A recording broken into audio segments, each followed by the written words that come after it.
ऐसा है कि समाजवादी पार्टी जोगेश्वरी विधानसभा की तरफ से आज आंदोलन का आयोजन किया गया है। हमारे मुंबई के सचिव लाला भाई और हमारे ज़िले के अध्यक्ष कृष्ण दुबे और ज़िले के माइनॉरिटी के अध्यक्ष सुरकाब भाई, माजिद भाई और मोहम्मद शाह भाई, जुबेर भाई, मेहताब भाई, फैज़ भाई, सब इस आंदोलन में शामिल है। जितने भी हमारे भाई है, मैं बताना चाहता हूँ जिस तरह से महंगाई इस कदर देश के अंदर बढ़ रही है, महाराष्ट्र सरकार अगर वैट के अंदर कमी लेके आएंगे, कुछ हद तक महाराष्ट्र के अंदर पेट्रोल के दाम कम होंगे, क्योंकि कच्चे तेल की दाम की कीमत है 30 रुपया इंटरनेशनल लेवल पर, और उसके ऊपर सरकार टैक्स वसूल रही है 30 रुपया।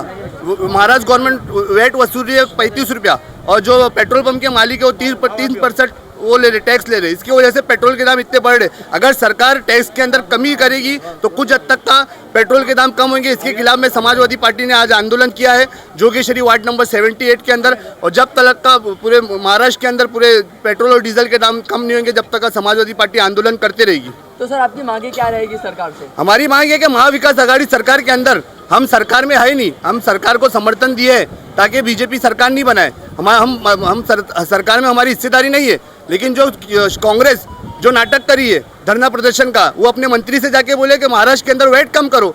अगर वैट 10% वैट कम कर देंगे, अगर 20-30 रुपया पर लीटर के ऊपर वैट नहीं लेगी सरकार, तो कुछ हद तक का महाराष्ट्र के अंदर पेट्रोल के दाम कम होंगे। तो जिसका संदेश पूरे हिंदुस्तान में जाएगा कि महाराष्ट्र की सरकार, महाविकास आघाड़ी सरकार जो पेट्रोल के दाम का टैक्स माफ करी है, जिसकी वजह से पेट्रोल के दाम महाराष्ट्र में कम हो गया है, एक देश के अंदर वातावरण बढ़ेगा और केंद्र सरकार खुद घुटने टिका देगी। लेकिन महाराष्ट्र के सरकार की भी मंशा ये नहीं है कि डीजल और पेट्रोल के दाम महाराष्ट्र के अंदर से कम हुए। इसके खिलाफ में भी हमारा आंदोलन जारी रहेगा। महाविकास आघाड़ी सरकार जब तक का ये नौटंकी करते रहेगी धरना प्रदर्शन का, इसके खिलाफ में हमारा आंदोलन जारी रहेगा। गैस के दाम जितने बढ़ गए, गैस जो 445 रुपया गैस आता था, आज 1000 रुपये का गैस आ रहा है। जो खाने का तेल आता था, जो वो 80 रुपये का पैकेट आता था 1 लीटर का, आज 150 रुपये का है।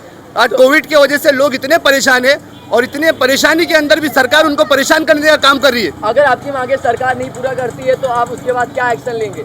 हम समाजवादी पार्टी पर्दाफाश करती है।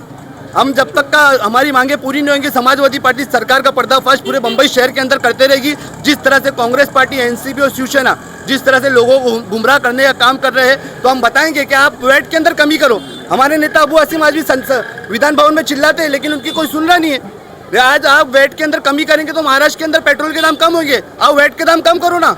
आप मोदी सरकार को आप बुरा बोल रहे, मोदी सरकार है बुरी और कुंभकर्ण की नहीं चाहिए, लेकिन आप वैट के अंदर अगर कुछ हद तक का कमी करेंगे तो वैट के अंदर तो टैक्स माफ होगा, तो कुछ हद तक का महाराष्ट्र के अंदर पेट्रोल डीजल के दाम कम होंगे, जिसकी वजह से महंगाई कम होगी। लेकिन महाराष्ट्र सरकार और कांग्रेस पार्टी भी लोगों को धोखा देने का काम कर रही है। इसके खिलाफ भी हमारा आंदोलन जारी रहेगा। सर आंदोलन किया गया है, किस विषय को लेकर किया गया है? यह आंदोलन डीजल, पेट्रोल, घर में उपयोग होने वाली रसोई गैस और ख़ास करके मध्यम वर्गीय और गरीब परिवार के लोग महाराष्ट्र में जो बिजली की मार झेल रहे हैं, उनके खिलाफ किया गया है। तो अगर सर एक तरफ जिस तरह से अगर बात करें कि एक तरफ महंगाई का चल रहा है, एक तरफ जो है कोरोना काल का चल रहा है, ऐसे ही चलता रहा तो जनता को कितना प्रॉब्लम होगा? तो नहीं, जनता को पहले से प्रॉब्लम हो ही रहा है। पहले लॉकडाउन में ऑलरेडी सबकी कमर टूट चुकी थी। दूसरे लॉकडाउन लगने के बाद लोगों की स्थिति आर्थिक परिस्थिति बहुत ख़राब है। सरकार लेकिन फिर भी समझ नहीं रही है। खास करके जो हमारे देश के प्रधानमंत्री हैं, वो अपने आप को मध्यम वर्गीय परिवार का नेता बताते हैं, और उन्हीं की गलत नीतियों के कारण आज गरीब का, मध्यम वर्गीय परिवार इस देश का और गरीब परिवार अपने बहुत बुरी कंडीशन में आ चुका है। अगर यही जो है महंगाई में अगर हम वैक्सीन की बात करें तो वैक्सीन भी जो है कहीं कहीं मिल नहीं रही है, और जनता का कहना है कि महानगर पालिका ब्लैक में दे रही है। उस पर क्या कहना चाहेंगे?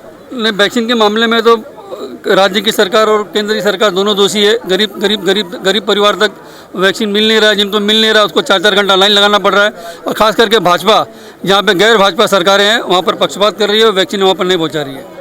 सर आप क्या कहना चाहेंगे? यहाँ पे जिस तरह से कहा गया कि सिलेंडर और महंगाई को लेके जो है आंदोलन किया गया है, क्या कहना चाहेंगे? मेरा तो कहना केंद्र सरकार को है कि मोदी जी आपसे नहीं हो पाएगा, आप बस करो, कुर्सी छोड़ दो, और जो कुर्सी छोड़ करके अखिलेश सिंह यादव को उस पर बैठा दो।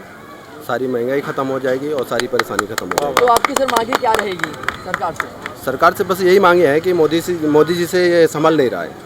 बहुत हो गया, हमने 4, 5, 6 साल देख लिया, अब आपसे नहीं हो रहा, आप हट जाओ। जिस तरह से जनता को प्रॉब्लम हो रहा है, एक तरफ महंगाई को लेकर, एक तरफ जो है कोरोना काल को लेकर जो है, इस कोरोना काल में लॉकडाउन में सभी बंद है तो जनता को प्रॉब्लम हो रही है, तो जनता के लिए क्या खबर पहुंचाना चाहेंगे सरकार को? जनता को तो इतनी प्रॉब्लम है कि हम लोग जो ज़मीनी स्तर से देख रहे हैं, काम कर रहे हैं, हमें एहसास हो रहा है कि लोग कैसे भूखे मर रहे हैं और कैसे परेशान हैं। लोगों की दुकानें बंद हो गए, कारोबार बंद हो गया, ये लॉकडाउन कोरोना कर करके। और मोदी जी बोलते हैं कि हम बहुत अच्छा इंडिया बना रहे हैं, और यूपी को अभी बयान दिए हैं कि यूपी को स्मार्ट सिटी बना दिए हैं। यूपी में क्या हाल था अभी जब कोरोना का दूसरा लहर आया था, बॉडी दरिया किनारे तैर रही थी, रेत उड़ गई थी, उसमें कुत्ते नोच रहे थे बॉडियों को, और वो खाली अपनी पीठ थपथपा रहे हैं। और जो गोदी मीडिया है ना, सबसे बड़ा दोषी मैं गोदी मीडिया को ठहराता हूँ, क्योंकि अगर गोदी मीडिया चाह लेती ना तो ये लोग सत्ता में ना आ पाते। झूठ दिखा करके उनको सत्ता दे दिया, और सत्ता देने के बाद वो संभाल नहीं सकते। मेरा बस एक ही कहना है कि मोदी जी आप हट जाओ, आपके बस की बात नहीं है, आप गुजरात जाओ। जिस तरह बात करें, कोरोना काल का तीसरा लहर भी चालू होने वाला है, और प्लस वैक्सीन भी नहीं मिल रही है, और प्लस जो है अगर वैक्सीन कहीं कहीं मिल रही है तो यहाँ पे महंगाई भी चल रही है, तो इस पर क्या कहना चाहेंगे? यार लोगों के पास पैसे ही नहीं है खाने के, वैक्सीन कहाँ से लगाएंगे? वैक्सीन का भी वो चलने लगा, क्या नाम है, कर रहे हैं, मतलब ब्लैक मेलिंग चालू हो गई है, करप्शन चालू हो गया। उसमें भी डॉक्टर अलग तरीके से करप्शन कर रहे हैं। करप्शन के अलावा बचा क्या इंडिया में? कुछ नहीं बचा अभी।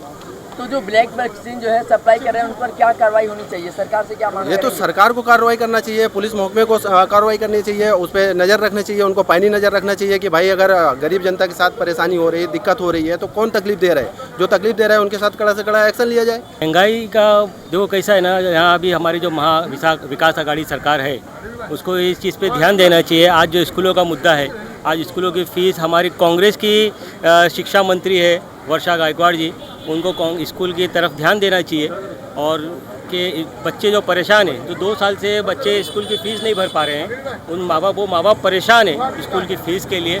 हमारी सरकार से यही मांग है, महाआघाड़ी विकास सरकार से, कि अब स्कूलों की फ़ीस माफ़ की जाए। जिस तरह से आपने सर ये बात कही कि फीस जो है वो भी नहीं भर पा रहे हैं, और इसी लॉकडाउन में काम और धंधे भी बंद है, जिस तरह से अगर सरकार ने स्कूल भी बंद कर रखे हैं और काम धंधे बंद कर रखे हैं, उस बारे में क्या कहना चाहेंगे? काम धंधे तो टोटल ही जब से लॉकडाउन लगा है, कोरोना का जब पहला काल आया था, जब से ही काम धंधे चौपट हुए हैं। और ऊपर से ये महंगाई, आज रसोई गैस, पेट्रोल, डीजल और खाने का तेल, आज खाने का तेल भाड़े के घर में लोग रह रहे हैं। देखो लोग आवाम बोल रही है, भाड़े के घर में लोग रह के भाड़ों परेशान है बेचारे। आज रसोई का जो पकाने का मीठा तेल आता है, वो आज 200 से ऊपर हो चुका है।